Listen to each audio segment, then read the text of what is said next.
Well, it's always exciting to attend a wedding for a couple who are so in love. And of course, that flame typically does fade over time sometimes. And marriage can be a challenge at times as well. So joining us today to discuss marriage and how to keep the romance going is Tim Seim. He is the seniors pastor at the Evangelical Free Church in Lethbridge. Tim, welcome. Good to have you with us. Thank you. Okay, so how long have you been married, and has it all been a bed of roses for you? Well, we're at 57 years, Wow. my wife and I, and there's no such thing as a bed of roses. We've been very blessed by God, but I think one of the things I've learned in life that you're blessed because you make right decisions and right choices. It isn't that God just overrides everything. When we make right choices, the blessing of God comes, and we'd have to say that's been true of our life. Well, romance sometimes fades in marriage, and we may not even notice the signs as they're happening. So, why is that? Well, I think it's called life. Yeah. Um, Distractions start coming. You start your careers, you have children, and your life is chaotic for years raising those children. And you go through different seasons of life, and you suddenly realize that there's a lot going on, and keeping in connection with each other to build that love relationship can drift if you're not intentional about it. Yeah.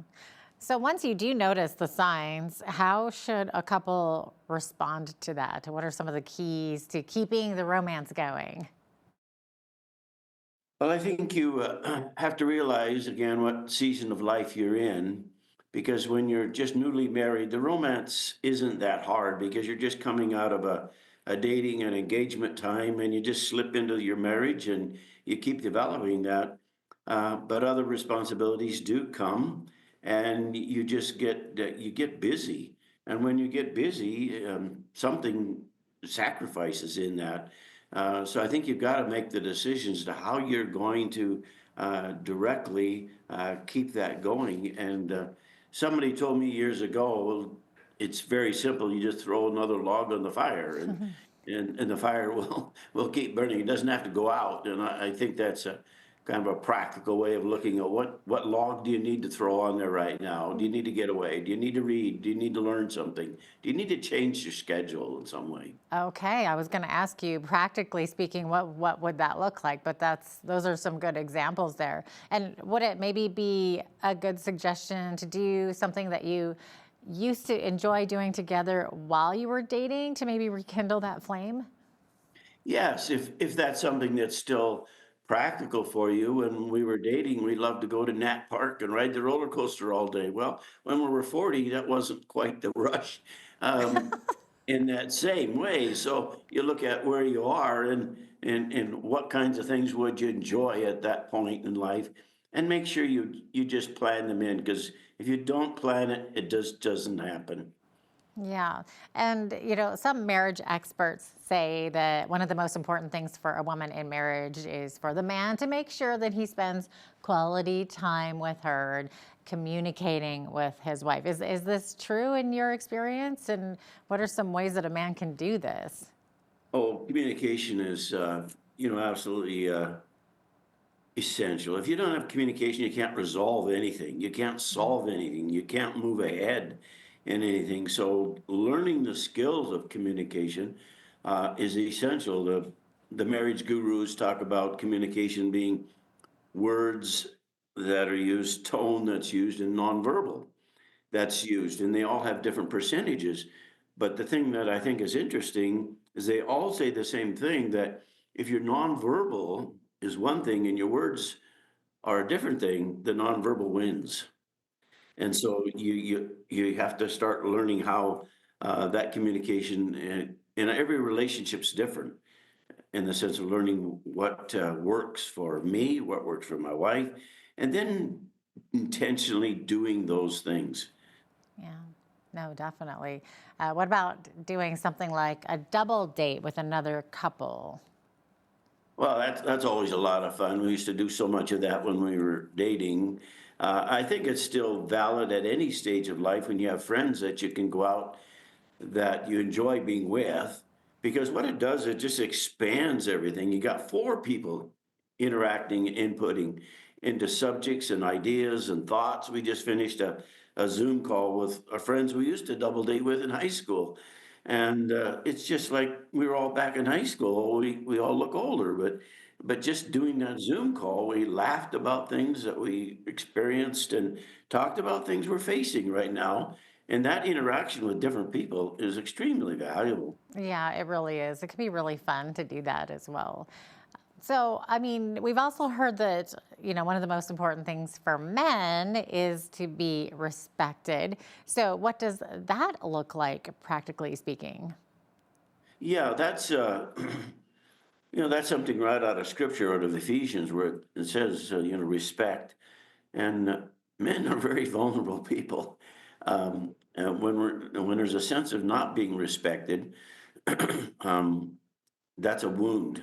And wounds can be the most dangerous thing because they can separate us in the relationship in the way that that comes along, and we suddenly find that we're dealing with something where there's hurts and they're not being addressed in that way. One of the things I just saw recently, which was a good reminder to me, it's always when you're out in a public setting, you can say something about your spouse, and you can get a laugh because it's a bit sarcastic and it's funny. It might even be partly true, but the Uh-oh. laugh isn't worth it No. because you wound somebody, and that is something that never allow anything that you have to deal with to be done in a public setting to make a point, because that's going to be hurtful. Exactly. So, how can a wife show respect to her husband and also vice versa? Well, I think it's always comes down to the back to the communication. Mm. Scripture talks about communicating in James chapter 1, and I've always used that pattern where it talks about being in our own relationship of coming to the place where we're quick to listen, slow to speak, and slow to anger. But in most human relationships, we totally reverse that. We get offended, so we get angry or tense, and so then we speak too much, and we're terrible at listening at that point. But listening and hearing what somebody is actually saying and what the key issue is, it often isn't what sparked a discussion or an argument. It's a building up thing, and to get to the right point so that you can actually come up with the right solution.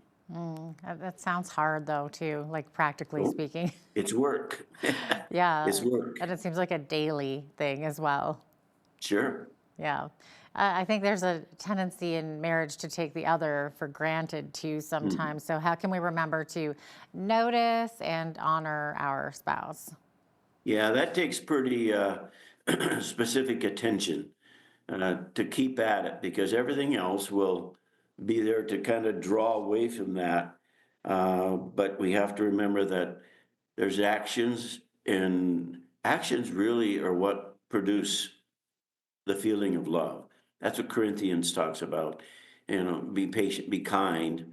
Um, that isn't a passage to marriage, but if you took those 9 traits that it talks about there and transferred them to your marriage relationship and took the action, your spouse would feel loved.